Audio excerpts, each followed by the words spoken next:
Police in Oxford have discovered the body of a man in a car. He has been murdered. This murder was horrific, and it's one of those cases that I'll always remember. One, because of the ferocity of the actual attack. Secondly, the motive, why it happened. There are multiple stab wounds to his chest and a rope around his neck. The entire street is cordoned off.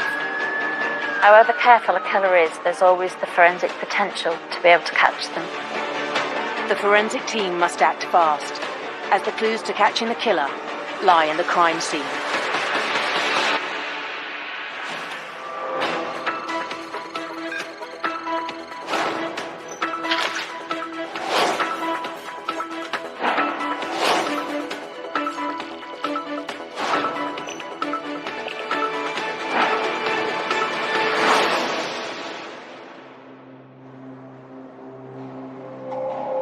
About 11:30 at night, two police officers were patrolling in their car in an area called Rose Hill in Oxford, and they came across a car which was metallic green coloured, straddled across the pavement. Nose end of the car was actually into the road. The lights were on very low, that the car engine was off. When the officers got out of their car and they approached the Laguna, they could see through the windscreen and through the open window. There was one person, a young Asian man, about 19, early 20s, who was sat in the driver's seat, fatally attacked. It was ferocious. He'd been stabbed a large number of times in his chest area. That's when they secured the scene, contacted myself and other officers. You always think it's a young man, and you normally sort of think, well, what is the motive? And normally the motive would be maybe gang-related, maybe it was over a girlfriend, maybe it was over drugs. So that's perhaps the initial thoughts. We treat every crime scene exactly the same, with utmost integrity. We don't discriminate about the type of crime. We're there to recover forensic evidence, and it will take as long as it takes. We are completely impartial. Every crime scene, you only have one opportunity to capture and maximise the scientific evidence. I remember discussing with the crime scene manager what the strategy would be.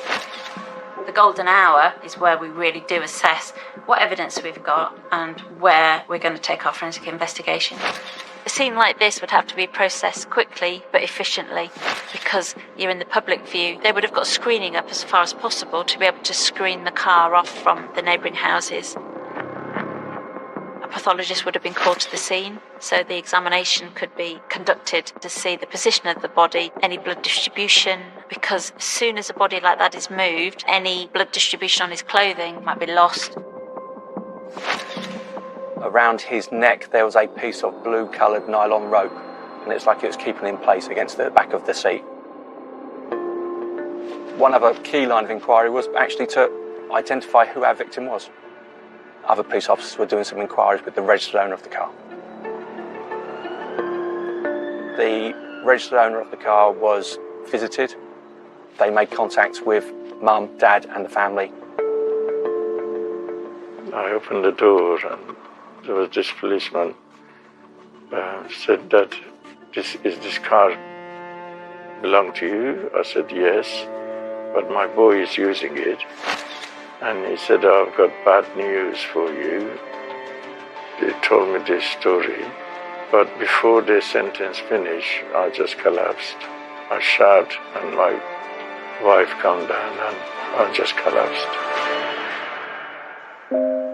Police have confirmed the victim's identity as 19-year-old Oxford Brookes engineering student, Arash Gurbani. And Arash was like angel. Such a lovely boy, so loving, so kind. Not just to the family, he was kind to everyone. Everybody adored him. And that pain, the only way I can describe it, you know the magnitude of it, is someone having open heart surgery with no anesthetic. This is how it feels. Every time that you think about your loved one, your heart will not just want to pop out.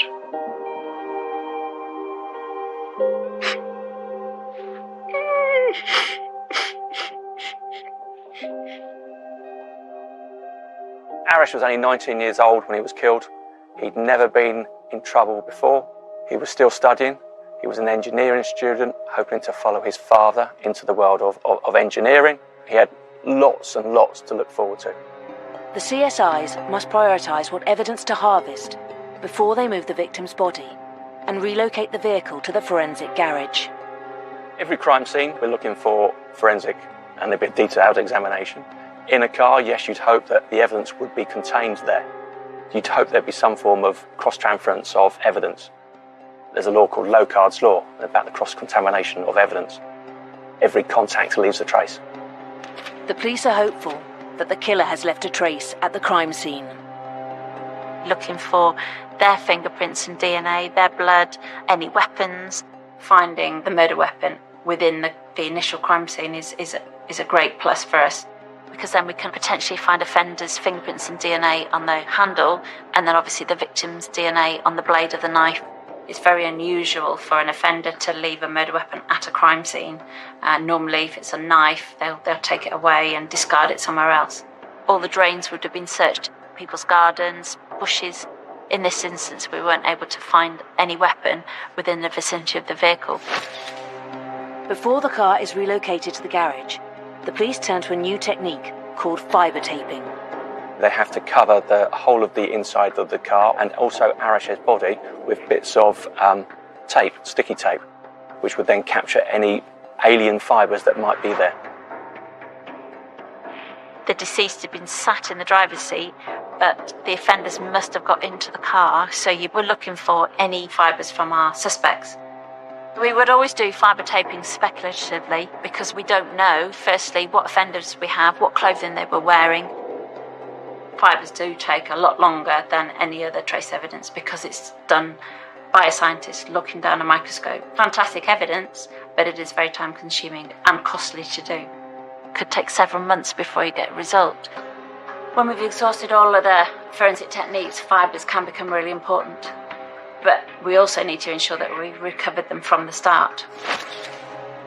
We would carefully remove the deceased from the vehicle after doing any forensic examinations of that body in situ. And then the body would be taken to the mortuary and the car would be recovered separately. At those very early stages, we know where the vehicle was found, where it was discovered. We've no idea how the attacker or attackers actually got into the car or how they left the car. So we had to keep all options open. We knocked on all the doors. Had anyone actually been out? Had anyone actually seen anything?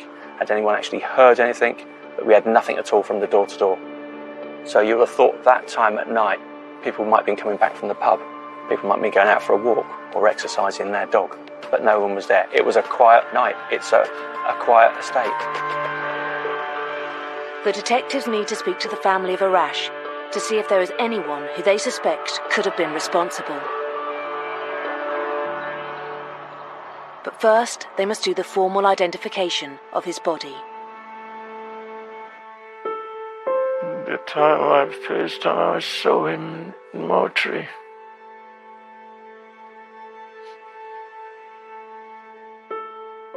I kissed him.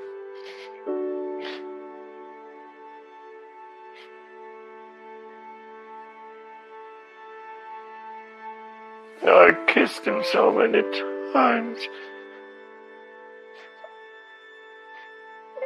I couldn't believe what they've done to my boy.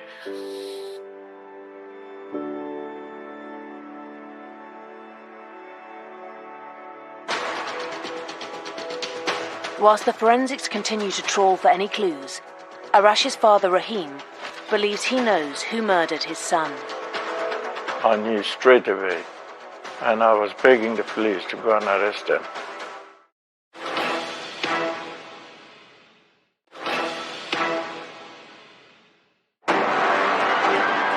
Detectives in Oxford are investigating the murder of 19-year-old university student Arash Gurbani. He's been stabbed 46 times whilst in his car, and his neck has been tied to the headrest. Arash's father believes he knows who is responsible for the murder and has asked police to speak to the family of Arash's girlfriend, Mana. Arash's family told us about the relationship because Arash and Mana had been going out for about 15 months. Obviously, Arash had a lot of friends, and she was the friend of a friend. And when she sees him, she falls in love with him. Manna's family didn't like the relationship, but you also heard from a couple of his friends that Mujibur, the eldest boy, and Arash didn't get on. Police act on this intelligence and decide to bring in Manna's brother, Mujibur Rahman. 7 o'clock in the morning, I think it was, very early stages, he was arrested. The whole family were woken up. Mujibur was upstairs in bed. He was arrested and taken away to the police station, and then other officers went in and they searched the house. On that first particular occasion, we seized any clothing. He'd been on a short break to Spain with some friends, and he bought a number of knives, and they were in his bedroom, so they were seized as well. So when Mujibur would have been arrested, we would have taken a number of samples from him. DNA, we would have taken fingerprints as well. What can you tell me about Arash Gurbani Zaran? And what are your thoughts about their relationship? Well, I ain't happy about it. Why is that? She's supposed to get arranged marriage, because that's the tradition we're brought up to. Having arranged marriage, start a family like that. Right. It was forbidden for Manna to partake in an intimate relationship, and this is not uncommon in very strict Muslim families. It can be problematic when British-born children have slightly different experiences and ideas based on what they see around them, for example at school, in comparison to the expectations and wishes of their parents. She went off with him, Sophie. Have they got any children? To your knowledge, have they got any intention of starting a family? I don't know. So was there actually a fallout between you and Arash? Me and Ash never chatted. Never spoken. Right. What religion is he then? But I'd say he's a Muslim brother. I was born in Iran. The whole country is Muslim. I found out that the religion wasn't for me. So I was atheist. I believe in humanity. So that's what I taught my children. I told them, if they grow up, if they want, pick whatever religion they want. So what do the rest of the family say about this relationship? They ain't happy about it. Manna's father, Chomir, wanted Manna to have an arranged marriage to be with another strict religious family. Arash was not brought up to be religious and live his life according to those principles. So therefore this may have caused a rift when Chomir found out about Arash. I started arguing with her. I said stop singing. And I just gave her about 2-3 slaps. Because of the violence at home, she moved out and she went to live with someone else. And prior to her running away, you told her that the relationship's got to stop. Yeah. And during that time, while she was out, she fell pregnant. My boy told me, and I said, okay, if that's the case, I'll pay for everything and you get married. To get them married so that her family is okay as well, because when you get married, it doesn't matter who, as long as they love each other. She then had a chance meeting with Mum in a shopping centre in Oxford. She was clearly pregnant. Mum managed to persuade her to come home. And I asked you if they'd ever discussed starting a family, or if you had any knowledge of their plans to start a family. Yeah. Remember that? Yeah, you asked me. And you said no, you didn't think that was the case. How come your sister's pregnant and other people know about it? I believe she's pregnant. I find that difficult to believe. I didn't chat to her. Have you tried to do anything to stop them seeing each other? No. Any threats to Arash? No. The digital forensic team analysed the data from Arash's mobile phone to try and determine the time he was killed. We knew from looking at records from Arash that he'd made a couple of telephone calls to Manna during the evening. And the last phone call was, I'm just leaving home, I'm coming to pick you up now. Arash left his house at approximately 8:45. We knew it was a 10-15 minute car journey from where Arash's home address is to where Manna was. And he never arrived. 500 metres from Manna's address, Arash was found murdered in his car. Did you know he was coming round last night to see your sister? At the forensic garage, scientists continue to search for evidence that links the suspect to the car. When we examine a vehicle for a crime scene, we examine it incredibly thoroughly, and we will search every single nook and cranny of that vehicle to try and find any evidence in there. The problem with a vehicle as a crime scene is it's not a sterile environment. So you're going to have a lot of contamination within the car from family members, friends, there'll be fibres from other people, there'll be items dropped. And sometimes we will find bits of evidence that we don't know if it's relevant or not. So we will take photographs of it and then we'll seize it. In this instance, there was a tiny little rivet that was found in the centre console between the two front seats near the gear stick. Took photographs of it and seized that rivet, just in case it might be linked to something. The outside of a car is a very good surface for fingerprinting because it's smooth and it's shiny and there's lots of glass on the windows. Then there's a problem because even if you find an offender's fingerprint, it doesn't mean to say that they've actually committed the crime, because they could have just said that they'd walked past the vehicle in the street and accidentally touched it, and it's very difficult for us to prove otherwise. Any fingerprints that we found on the inside of the window, we would prioritise those. There was a lot of blood in the vehicle, and there's a lot of different areas of blood distribution.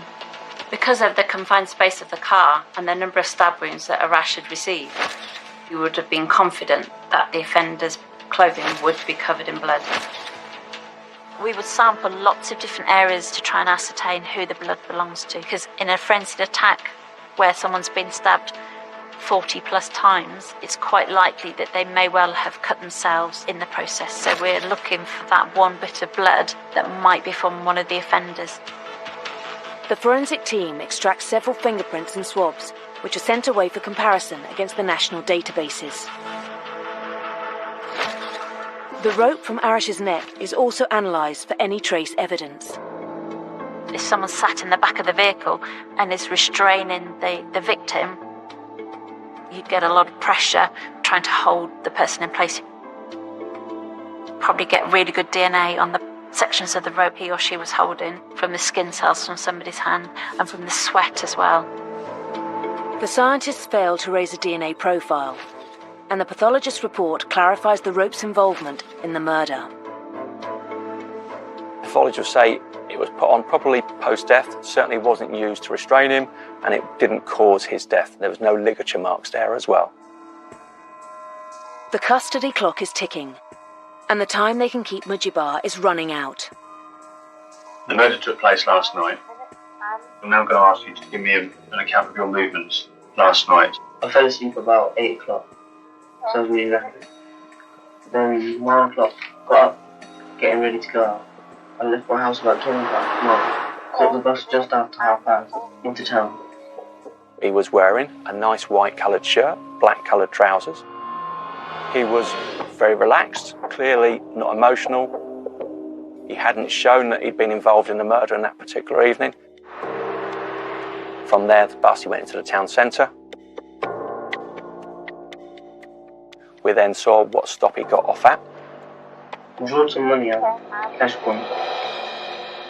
And we've got CCTV in the town centre of him going, approaching the cash point and taking money out. We're able to get records from the bank, how much money he withdrew and what time he withdrew that money, which corresponds with the CCTV. CCTV would then show him walking down through the town centre. Met up with my mates. We went on to Barnet. There's more CCTV and images of him inside these particular venues. Yes, it's packed and it's crowded, but you can still pick him out and you can still say that he is there to the early hours of the morning. He then went for something to eat before jumping on a taxi and then returned to home at the early hours of the morning, just gone 3 o'clock. And who's at home when you get in? My mum and dad were downstairs. My little brother was because we shared the same room. He was asleep. Did you speak to mum and dad before you went upstairs? Before you went to bed? Not really. Because they're religious. They're like, on Sky, there's like this religious channel. Yeah. And they were watching that. What was it they were watching then, do you know? It's just recites of the Quran. because they have to they pray up early hours in the morning. Got a drink, brush my teeth and stuff. And the next thing is, from what you told us earlier, you remember being woken up because the police were at the door. Yeah. So he was arrested within 4 hours of coming back home. The weapons and clothing seized when Mujibur was arrested have been analysed to see if they're linked to the crime scene. The weapons were shown to pathologists. There was nothing there that pathologists suspected to be the murder weapon. His clothing as well. There was nothing that was obviously bloodstained. There are no positive matches to Mujibur from the fingerprints and blood samples extracted from inside the car. It's rare not to have forensic evidence, but there are occasions you do get knockbacks. It might be that the offender has been at the crime scene but just not left any forensic evidence. You must not get disheartened by it and continue to search. We potentially need to look down other routes to try and link a possible offender to the crime scene. At this very early stage, yes, we knew that he didn't approve the relationship. Yes, we knew that he didn't approve of Arash, yet we had no evidence to link him to the crime. In fact, we had from him his movements, which were backed up by CCTV. So there was no option other than to release him and bail him back to the family home. After the interview, they let them go, but they said they haven't got solid evidence. For the first 3 days, I just didn't know what's going on in the world. I was just collapsing every time. I developed a lot of problems, heart palpitation and blood pressure and all sorts. If a suspect's bailed, it gives us more time to be able to find more evidence to prove or disprove their involvement in the crime scene. The setback is short-lived, as Steve and his team are handed a treasure trove of evidence.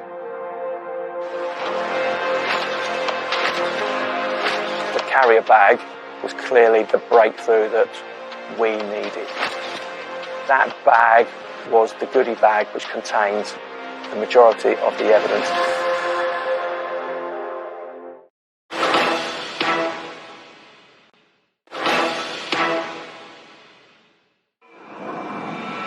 Thames Valley Police are investigating the murder of 19-year-old Oxford Brookes University student Arash Gurbani.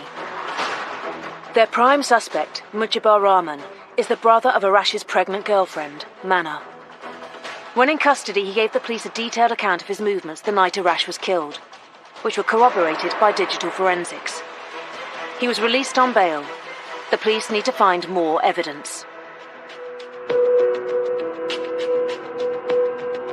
Detectives continue with the door-to-door inquiries, and Steve is still searching for the murder weapon. The pathologist report sheds light on what may have occurred. When we did the post-mortem examination, there were 46 wounds, all mainly around the chest area. We know it was a single-bladed weapon, and it was probably about 6-7 centimetres long. There were no defence wounds, and there's a suggestion at quite an early stage, perhaps maybe someone was in the back, used a seatbelt to restrain Arash while someone else attacked him. The pathologist also made a discovery and alerted the investigation team. Inside his chest pocket of his shirt, there was a small piece of metal, which was the other half of the rivet. The one that was found in the car, perhaps the male and the female halves had become detached. It wasn't immediately obvious what that rivet related to. It was kept and put to one side. As the detectives chase all the lines of inquiry, Arash's family continue to grieve. I hired a hall for the wedding, which I had to use it for his funeral. My oldest son, everybody loved him. And even it shows in his funeral, even though it was short notice, there was over 250 people turned up. My life is gone. My family's life is gone. We can't enjoy living. We can't have it. because he was a lovable child, and that's why it doubles the pain. The detectives have exhausted all leads and are struggling to prove that Mujibur Rahman was involved. But they're about to be handed a massive piece of evidence that could help them catch the killer. On Tuesday lunchtime, 2 days later, 2 council workers were in an area called Reimers Lane, and they saw a red-coloured car pull up, the driver jump out and throw something over into the allotment. So someone they thought was fly tipping. They weren't close enough that they could get a good, proper description of the driver, but they went and examined the bag that had been thrown over. They picked it up and looked inside, and they then took it to the police station. And the person at the front counter at the police station knew of the murder and actually telephoned the incident room to let us know. I can always remember at that particular lunchtime being in the incident room, and we were briefing, and I think we were actually talking about forensics at that particular time. That was clearly the breakthrough that we needed and wanted for this particular case. It was a Tesco's carrier bag. Inside was a baseball cap, a blue Nike coloured top, a pair of black heavy-duty gloves. There was also a knife. Inside was a broken butterfly knife. Could we identify the knife as being used in this particular attack and the knife that was used to kill Arash? It may contain DNA or blood from Arash. It may also contain DNA fingerprints from the attacker. Finding the murder weapon is a massive boost to any crime scene manager or CSI, because then we can potentially find offenders' fingerprints and DNA on the handle, and then obviously the victim's DNA on the blade of the knife. So just that small amount of evidence might be enough to charge the offender with the murder of Arash Ghobani. The butterfly knife recovered from the carrier bag is sent to the lab for tests. When the knife was examined, they could see that inside the knife was blood. The blood was identified as belonging to Arash. The knife itself has been bent. The ferocity of the attack, the force that was used, the knife probably hit the sternum or one of the other bones in Arash's body and twisted. So the rivet that held the blade in place onto the handles had snapped. One part had fallen into Arash's shirt pocket while he sat in the driver's seat, and the other half had fallen down to his left-hand side, near to the handbrake area. Police can confirm they have the murder weapon by connecting the knife to the victim and the crime scene. They must now analyse the other items discarded in the carrier bag. The blue Nike top, on there was actually found some probably cast-off blood. It was identified as being Arash's blood. Baseball caps are a really good source of DNA. The really good area is around the sweatband. So the sweat from your forehead will be transferred onto the band of the baseball cap. You can get hairs inside them. The only problem with the hairs is you don't often get the hair root. It's normally like a broken hair inside the cap, and that's a really good source of DNA. We were able to DNA profile the baseball cap and come up with an offender's name from the DNA database. The baseball cap, when that was examined by the scientist, the main DNA contributor for the inside of the baseball cap was Mujibur. With Mujibur's DNA found on the baseball cap in the same bag as the murder weapon, police re-arrest him on suspicion of murder. We've got an Adidas baseball cap that's got your DNA within it. To me, that indicates that you may have had some involvement in what happened to Arash. I am not doing that. He again stuck to his account, his story. The hat, I don't know, because it was an old hat I never wore. I ain't worn that for ages. I can't remember if I lost it or someone's taken it. He couldn't actually explain as to how his DNA was on that particular hat. We've got a red car, an old style Toyota that's seen pull up. My father owns a red Toyota car. This is now painting a real picture to us that your family had serious involvement in the death of Arash. Dad was arrested on suspicion of being involved in the murder, also for disposing of the evidence as well. Chomir, again, he was extensively interviewed by police officers with an interpreter. Can you give me any explanation how these items ended up in Reimers Lane? He said yes, he would have used Reimers Lane at that particular day at about that particular time, but he denied stopping, he denied throwing anything over the fence. The forensic scientists have located a second DNA profile on the baseball cap. It belongs to Chomir Ali. Can you explain that?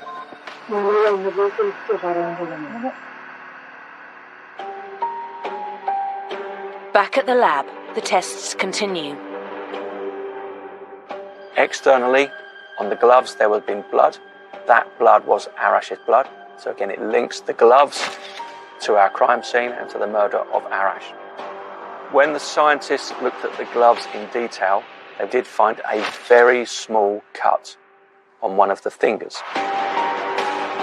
When turned inside out, they found some blood staining inside the glove. When he tested that blood staining, it came back as it was not belonging to Arash. The attacker had cut himself. Because of the ferocity of the attack, the knife we know broke because the two halves of the rivets were left. So the blade probably went between the fingers of the attacker, went through the glove, cut the attacker's hand, and then the attacker has actually bled inside the glove himself. This third DNA profile was also found on the baseball cap, as well as on the Nike top that was covered in Arash's blood. We took a number of samples from all family members, and then we were shocked to find out that actually it was the younger brother, Mamnor, who was only 15 years old. It was his blood, his DNA profile, that was in that glove. Mamnor was arrested, 15 years old. He had a solicitor, he had an appropriate adult to look after him as well. The glove was bloodstained. Looks like your DNA was the wearer of the glove, and this glove has got a mixture of yours and Arash's blood on it. Inside the glove is Mamnor's blood. So that then suggests to us that actually Mamnor was sat in the passenger seat, and because there were no defence wounds on Arash, it was probably Mujibur, the older, the stronger brother, who was in the rear using the seatbelt to restrain Arash to the seat, whilst Mamnor frenziedly stabbed him 46 times. You were involved in that murder? No. By the time we spoke to Mamnor and interviewed him, there was no obvious sign of any cut. But he did actually say that he had a small cut there and he remembers getting a plaster. But he denied any involvement in the murder. How well did you get on with Arash? Yeah, I was a friend of him.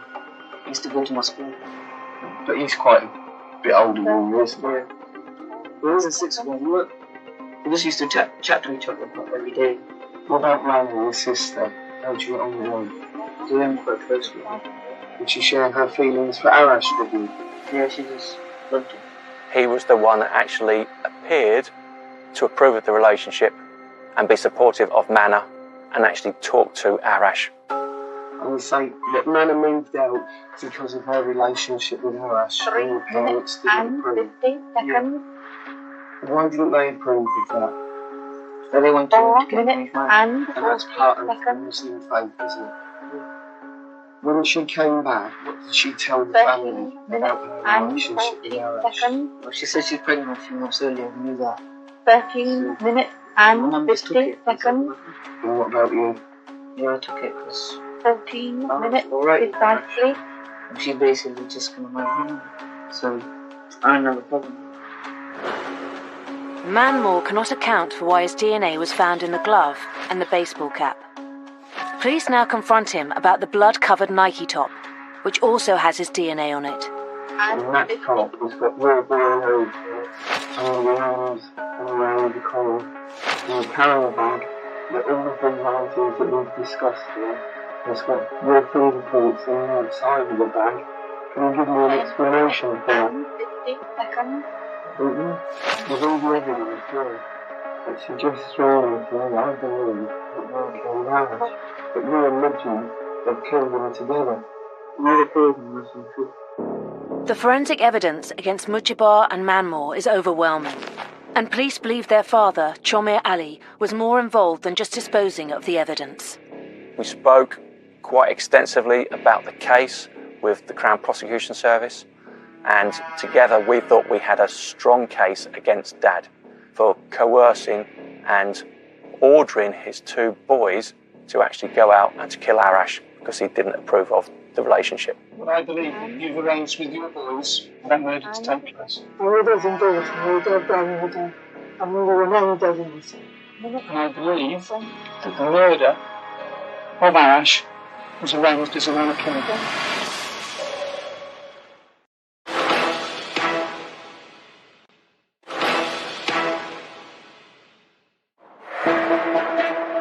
In Oxfordshire, forensics have linked 44-year-old waiter Chomir Ali and his two sons, Mujibar, 18, and Manmoor, 15, to the murder of 19-year-old university student Arash Gurbani. The detectives believe the motive behind the murder was the fact Arash was in a relationship with Chomir's daughter Mana, who had become pregnant. Day one, this was a murder investigation of a young man, and it could have been drugs, women, gang-related. It was actually nothing to do with that. This actually turned out to be an honour killing. Just the fact your daughter has left home and has become pregnant, does that not, just that fact, bring dishonour upon you?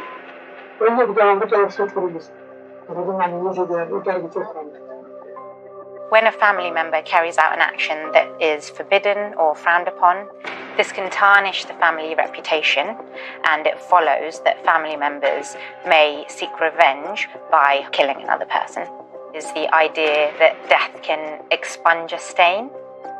If they don't carry out the action to rectify the honour on the family, they may feel fearful of God and the consequences in their later life. We've got two young boys, 18 and 15, who've been persuaded by Dad to actually go out and to kill Arash, the boyfriend, fiancé of their daughter and sister. Honour killings at this particular time in 2004, fairly new. We spoke to a number of organisations, we spoke to a number of police officers, not just from this force but other forces in London, and asked them about their experiences and their knowledge of honour killings, why they happen. It says that honour killing is a tradition and practice from the subcontinent that's been practiced for many centuries. And it says that the custom gives parents, brothers and other relatives the right to kill women in their family or tribe on suspicion of sexual relations with a man occurring outside marriage. From speaking to those sorts of people, they always said keep an open mind. There's always more than one person potentially involved.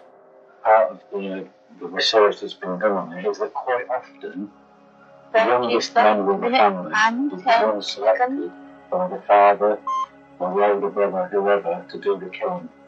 Because if that person is of a young age, the penalty that they may receive if found out is going to be very much less substantial than someone who is an adult.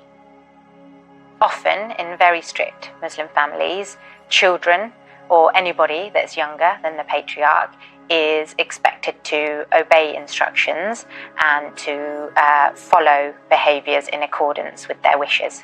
But how can you persuade a 15-year-old boy to actually go out and take someone's life? The honour is usually held or commanded by the patriarch of the family. The patriarch in this particular case was Chomir. From a criminological point of view, they believe that their actions are absolutely correct and have in fact been directed from God to behave in such a way. Arash was stabbed 46 times in the heart. And part of that, we've been told, is that if you drain the heart of blood, you drain it of any love. So therefore it would kill the love that he had for your sister. Stabbing through the heart may be poetic or meaningful. Multiple stabbings may indicate that they have carried out a thorough job through God's will or God's request to carry out those actions. When Arash was found, he was in the driver's seat and he had a blue piece of nylon rope around his neck. Now, that's been again described as it could be for a display in purpose. In other words, to keep the body upright, so you see exactly what happens. 40 seconds. I don't know. Which again fits in with when we said that he was stabbed numerous times in the heart to drain the love from it. This honour killing thing comes back. I don't know. The rope demonstrates an ultimate control and victory over Arash in leaving him on display and an act of humiliation for him. Is it not right that with Arash now being killed, your honour has been restored? And then, to protect your boys, you decided to get rid of the property in Randall's Lane, and you've disposed of all these items. You've got rid of them. Someone saw that. Research with offenders who take part in honour-related violence or honour killings shows that they are not necessarily concerned or worried about capture, conviction, time spent in prison, as long as they have achieved what they sought out to do, which they believe is a direction from God to behave in a certain way to protect the other members of their family. When the court case was going on, 2005, and I sent a message with liaison officer to say that, I don't mind to keep the baby. And within 24 hours, they come back and said, there is no baby. I said, what do you mean there is no baby? And they said, yeah, she terminated it. And then the final thing was for Manna to have an abortion. The two things that brought dishonour onto your family are now gone, haven't they? Arash and the baby. November 2005, the case was heard at Oxford Crown Court. All three of them denied the murder investigation. Throughout this whole investigation, and when it came to court, there was never any emotion from Dad or from any of the boys. After a 4-week trial, the verdicts are in. All 3 suspects were found guilty of murder and given life sentences. Mammoor Rahman must serve a minimum of 14 years. Mohammed Mujibur Rahman was jailed for life and must serve a minimum of 16 years. The jury agreed that Chomer Ali convinced his 2 sons to kill Arash to restore the family's honour. He was given a life sentence with a minimum of 20 years. He was in control of his sons, without doubt. He was the one that ordered them to go out on that particular night to kill Arash. As the guilty verdicts were read out, Mr. Gorbani Zarin's father shouted yes loudly and raised his fist. The 3 men in the dock remained completely impassive. Mamnoor's counsel later told the judge her young client was almost in denial about the enormity of his situation. Today, the murdered man's family said justice had been served, but it could not bring their son back.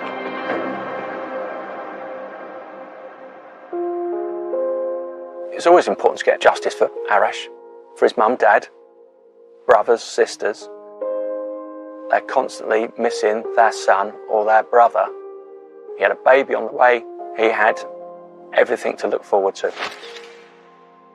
This murder was horrific, and it's one of those cases that I'll always remember. One, because of the ferocity of the actual attack. Secondly, also the motive, why it happened. And he got killed just because he had a relationship with Manna, which wasn't approved by her family. Since then, of course, there's been lots of changes in both policing, but also with schools and other agencies as well. We encourage anyone who is in a violent relationship or being coerced to do something they don't want to do to contact police or to contact social services or schools. Just let someone know. There is always someone there that will listen, and there's always someone there that would help you. Nowadays, the youngsters, they are more aware of the situation. Still is not enough, because they've taken an innocent life. The punishment wasn't severe enough. That's what's hurting, because we've lost our Arash. We're going to carry this pain to the day we die.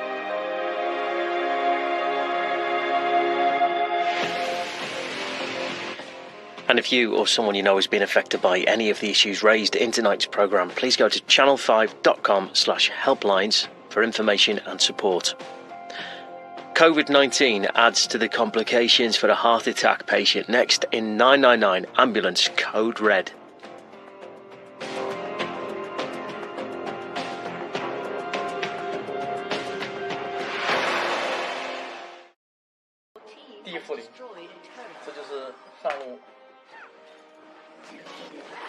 这一波小规模团吧，就这种小规模团，只要能打赢就行，其实其他不重要。我来下左一就得走。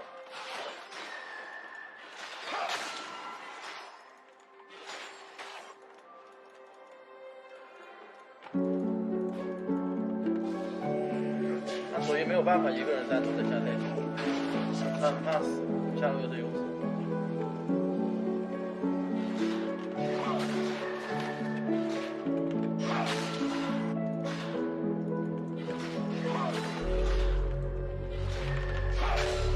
你说水银鞋地宫其实就等于说对我的游戏理解的一种肯定，我可以这样理解，对吧？我的游戏理解在这把游戏里面，我的理解就是水银鞋。这把好像不应该出可血，这把应该出挺进，趁着这个装备还能改，我出挺进算。这把不该出可血的配件的，应该出挺进，先是打个挺进再说。可血没什么用，这把我得 R 到左一或者轻点上挺进。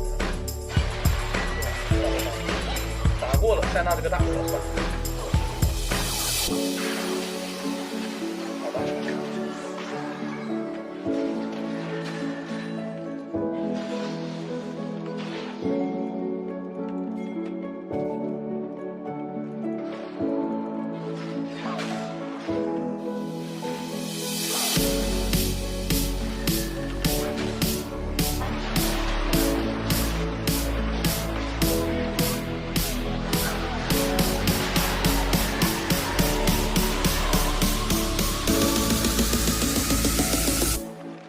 说好打一些次回家。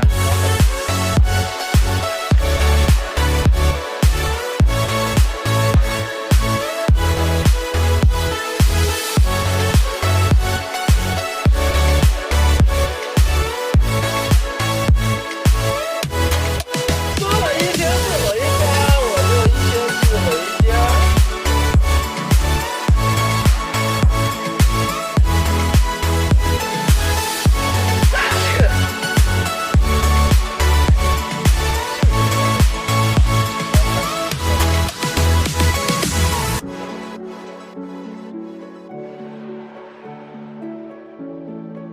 狂风没有血量啊，狂风太脆了呀。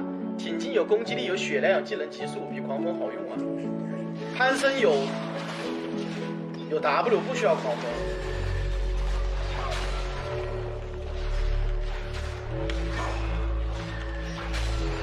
说出狂风这个你也太搞了。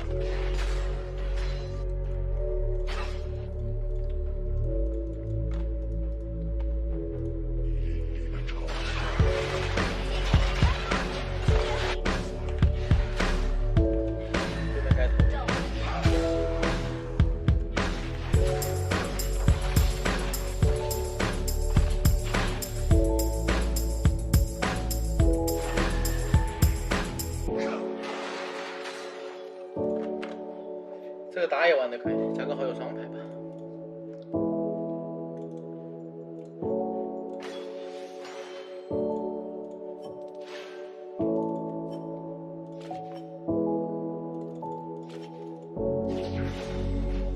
联动一下。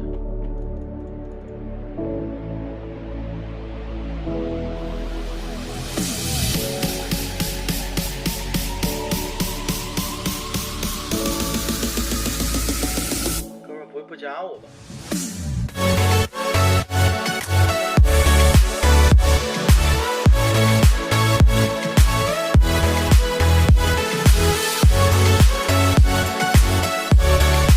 哎呀，怎么说？做吧，做吧，完美节奏，值得大伙赞美。这还真是完美节奏。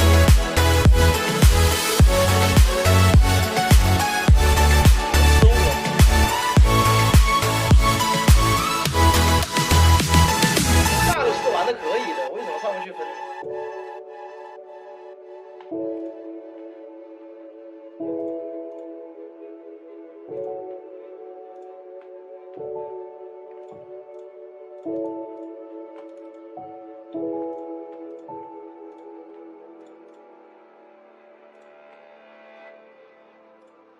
这上路是格温绝活歌。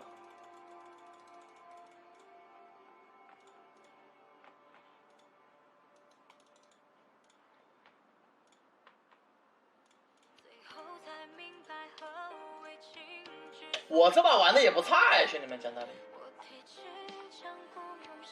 我问你们一个问题，我这把玩的很垃圾吗？啊？